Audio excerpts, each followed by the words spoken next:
Congress party దాని గురించి ఒక 5 నిమిషాలు చెప్తా. మళ్ళీ కాంగ్రెస్ పార్టీ కనుక ఓటు వేస్తే నిజంగానే అక్కడ కాంగ్రెస్ పార్టీ అధికారంకి వచ్చే ఆస్కారం ఉందా? బీఆర్ఎస్ పార్టీ కాంగ్రెస్ పార్టీ ఏం చెప్తుంది? అధికారం ఉంటేనే ప్రజలకు సేవ చేస్తామంటది.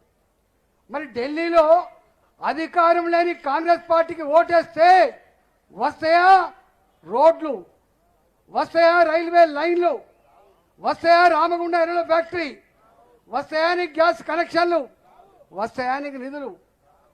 మీకు తెలుసా అమ్మా, నేను కూడా ఇంతకుముందు హరీష్ రావు గారు ఆర్థిక మంత్రి ఉండే, అంతకంటే ముందు నేను ఆర్థిక మంత్రిని. ఈ దేశంలో బంగారం కుదపెడితే తప్ప జీతాలు ఇవ్వని పరిస్థితి ఒకనాడు ఉండే. చంద్రశేఖర్ గారు ప్రధానమంత్రి ఉన్నప్పుడు మన దేశంలో ఉన్న బంగారాన్ని కుదబెట్టి డబ్బులు అప్పు తెచ్చుకొని బతికినాం మనం. ఇవాళ నరేంద్ర మోడీ గారి నాయకత్వంలో అప్పులు లేకుండా, అలాంటి అప్పులు లేకుండా ఇవాళ విదేశీ మారక నిల్వలు పెరిగి ఎదుగుతున్న దేశంగా భారతదేశం ఎదిగింది. కాంగ్రెస్ పార్టీ గా పనిచేస్తే ఇవాళ మోడీ గారు ఈ పని చేశారు. కాబట్టి నేను అంటున్నా, మళ్ళీ కాంగ్రెస్ పార్టీకి ఓటేస్తే అప్పుల కొంప